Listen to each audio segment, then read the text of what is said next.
All right. If you're a principal investigator managing grant-funded staff, you already know the end of a grant can get a little hectic.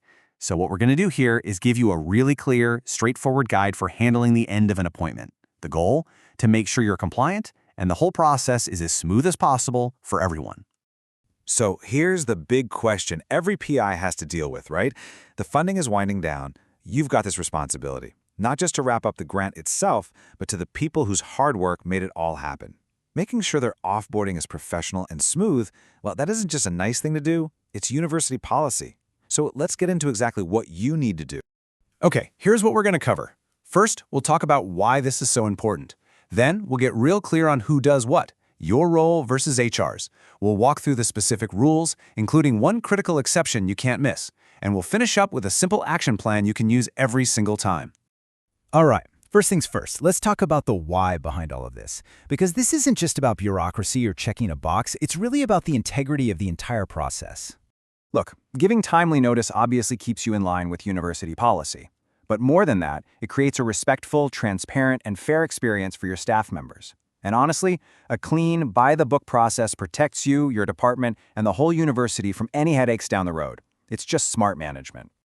Okay, so who does what?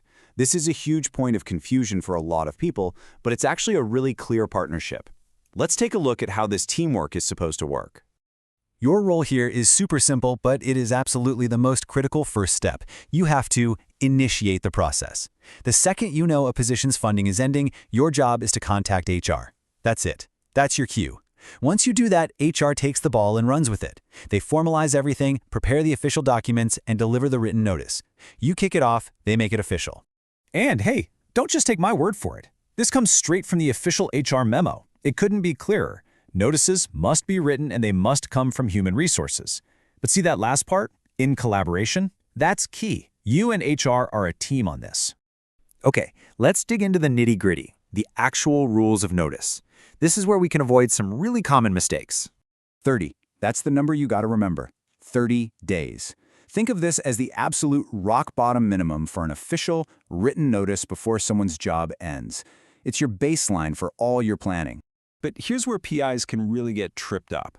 You have good intentions, but those intentions don't always equal compliance. So what are some of the things people do that just don't count? So, that quick, informal chat you had in the lab about the grant ending? Doesn't count. Cutting back someone's hours because the funding is getting low? Nope. Not official notice. And the big one, just assuming they know the grant's end date and that their job ends then too? Definitely not enough. If it didn't come in writing from HR, it's not official notice. Let me be crystal clear on this one because it's the most important rule of all. The only thing that satisfies the requirement is a written notice issued by human resources. That's it. End of story. Okay, listen up, because this next part is a really big deal. We're talking about the 3-year exception, and it's a compliance point you absolutely positively cannot afford to miss. So you know how grant-funded positions are called time-limited? Basically, it means when the money runs out, the job ends.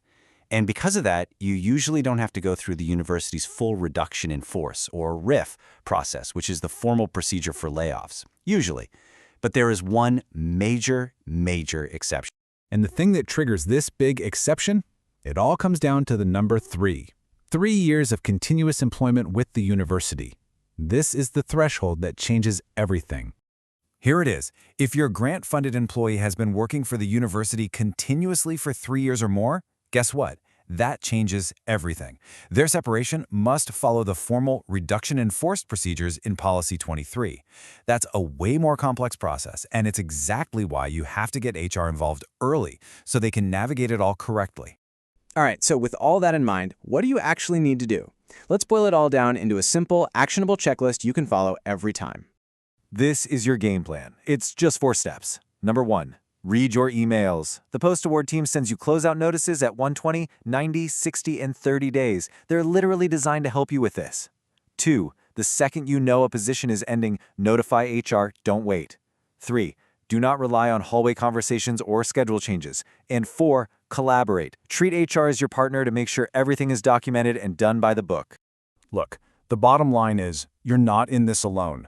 You're not supposed to be an HR expert. You're an expert in your field.